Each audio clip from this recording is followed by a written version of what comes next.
Alamin ang latest weather update ngayon dito sa Sir Aris Official Weather News Today. Kaninang 1:30 ng hapon ay naglandfall nga po itong si Bagyong Ophel dito po sa Bagao, Cagayan.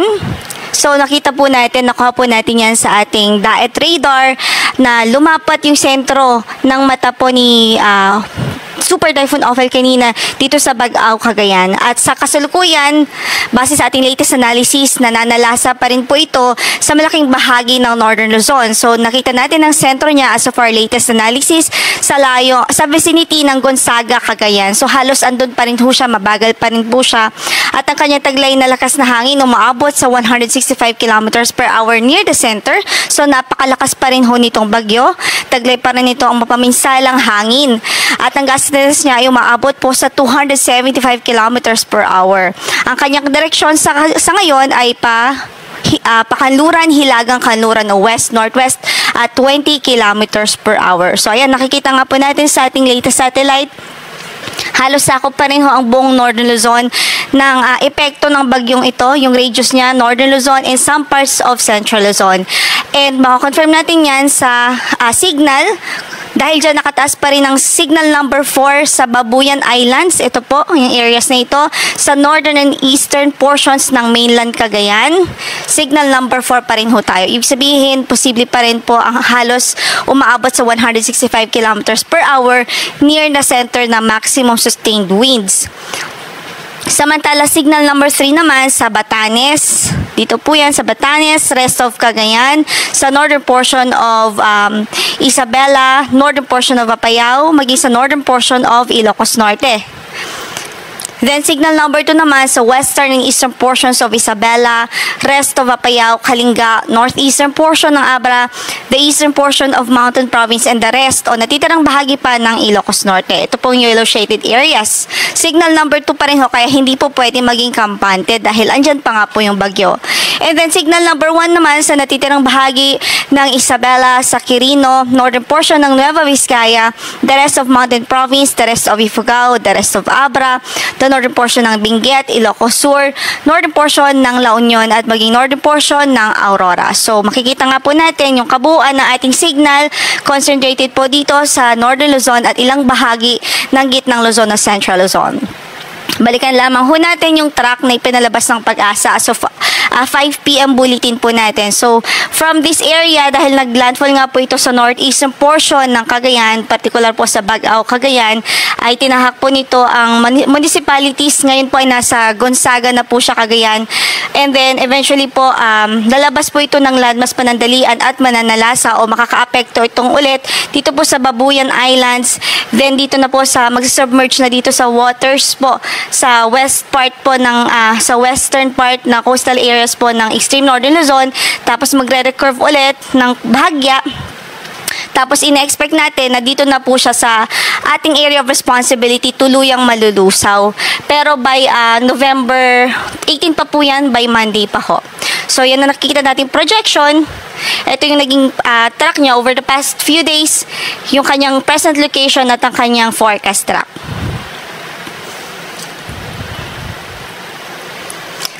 Kaugnay dyan, pagdating naman po sa rainfall, meron po tayong warning pa rin sa heavy rainfall. Posible ang heavy rainfall dito po sa Cagayan area. And then, for today po yan, ngayong araw hanggang bukas ng hapon. So, this afternoon until tomorrow afternoon, Cagayan ay posible pa rin ng intense to torrential na mga pag-ulan. O, ito po yung matinding pagbuhos ng ulan sa halos walang humpay na pagbuhos ng ulan. Then dito naman sa Ilocos Norte, Apayao at sa Isabela, posible po yung heavy to intense o yung malakas hanggang sa matinding pagbuhos ng ulan na dulot pa rin ni Typhoon Ophel. Samantala, yung moderate to heavy, yung katamtaman hanggang sa malakas na pagbuhos ng ulan ay pwedeng ma-experience pa rin dito sa Abra, Kalinga, Mountain Province, Ifugao, Quirino, Nueva Vizcaya at maging sa Aurora.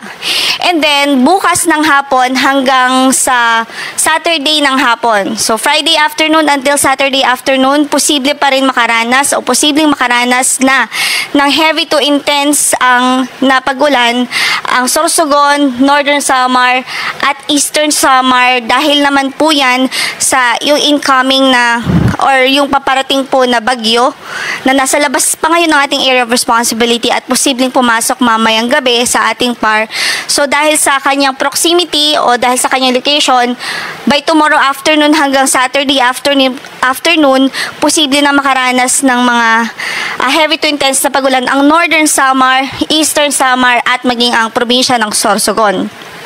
So, advice po natin dyan na ang dobleng ingat and take precautionary measures, especially yung mga sa low-lying areas, mga bahain, dahil nakikita nga po natin medyo malakas ng mga pagulan ang mararanasan dito. And then, yung moderate to heavy o katamtaman hanggang sa malakas na pagulan, pwede rin po maranasan pa sa Camarines Norte, Camarines Sur, Catanduanes, Albay, Leyte, Samar, maging sa Beliran, maging yung Babuyan Islands. So, eto po dito, yung mga pagulan ay epekto po ito ng paparating nga ho na bagyo na nakikita po natin na magiging si Bagyong Pepito once na nag-enter ito ng ating area of responsibility.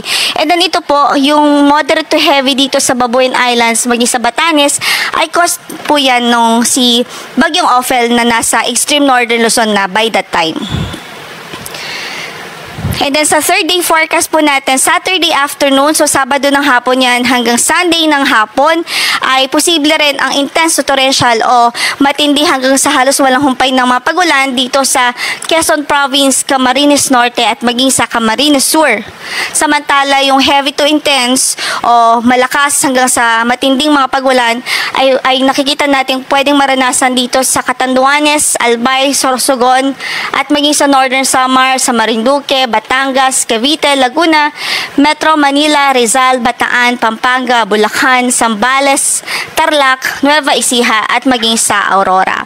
And then yung moderate to heavy rains naman ay possible dito po sa Eastern Samar, Biliran, Leyte, Masbate, Romblon, Pangasinan, Nueva Vizcaya at maging dito sa Quirino Province. So kung makikita po natin halos ang affected ng mga pag-ulan dahil po sa paparating ho na bagyo ay halos parts po ng Central Luzon, malaking bahagi ng Central Luzon, ilang bahagi ng Northern Luzon, halos buong Southern Luzon at yung Eastern Visayas po. And then sa storm surge warning na ipinalabas po natin as of 2 p.m. kanina, nananatiling may banta po ng storm surge o daluyong dito sa mga lugar na ito.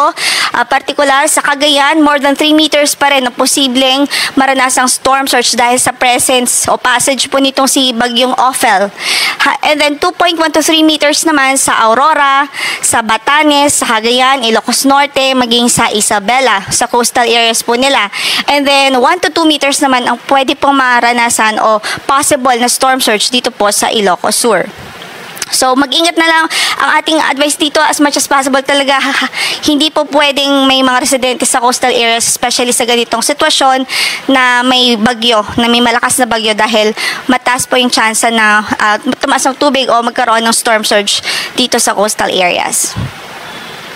Then, nakataas pa rin nating gale warning sa Batanes. Kasama na dyan ang Babuyan Islands, Cagayan, kasama na Babuyan Islands, Isabela, Aurora, Northern Coast of Ilocos Norte. So, hindi po at pinagbabawal talaga yung mga paglayag dyan dahil napakaalon ng ating karagatan dyan dahil pa rin kay Bagyong Ophel. And then, the rest of the ating coastal waters, up to 3.5 meters ang pwedeng maranasan dito sa remaining seaboard ng Aurora, seaboard ng Northern Luzon, northern and eastern seaboard ng Polillo Islands, western seaboard ng Ilocos Norte, habang up to 3 meters. So actually, mataas pa rin yung 3 meters po na wave height. So delikado pa rin ho ito. Sa northern and eastern seaboards of Catanduanes, seaboards of Camarines Norte, at northern seaboard ng Camarines Sur. Okay, so detailed naman po dito sa tropical storm na si Manny. International name po niya yung Manny. So nasa labas pa po ito ng ating area of responsibility as of this time. At ang nakita nating sentro, huli natin siyang na-estimate sa 1,190 kilometers silangan ng Eastern Visayas. Taglay nito ang lakas ng hangin na umaabot sa 85 kilometers per hour near the center at gustiness o pagbugsupo na 105 kilometers per hour.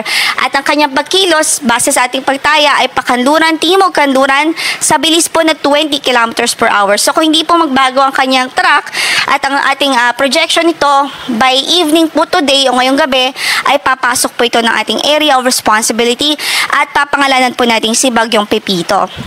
And then sa forecast nga na pinalabas po ng Pag-asa, doon po sa ating Tropical Cyclone Advisory, nakikita po natin ang projection po niya, mataas po yung chance ng landfall scenario. Ibig sabihin, lalapat po sa lupa o lalapit po talaga ito sa kalupaan. So, ina-expect natin by Saturday no morning ay mas malapit na po ito sa kalupaan and posible ang landfall between Southern Luzon and even Eastern Visayas base po dito sa projection. At i-remind lang din po natin ang public na as long as nakapaloob po kayo dito sa tinatawag nating cone of probability, ibig sabihin posible po na dyan mag-landfall sa areas na yan. Sa ngayon, mataas po yung mataas o malawak yung ating cone of probability dahil napakalayo pa po ng bagyo. So, ibig sabihin may uncertainty pa po tayong kino-consider. So, ayan, ang projection, possible nga po yung landfall scenario. So, ngayon, wala pa pong signal na nakataas sa namang bahagi ng ating landmass dahil wala pa po itong direktang epekto. But we're expecting na posible po by Friday evening, so bukas ng gabi, posible mag-start na po tayo mag-signal sa ilang bahagi ng bansa dahil nga po kay Pepito. So,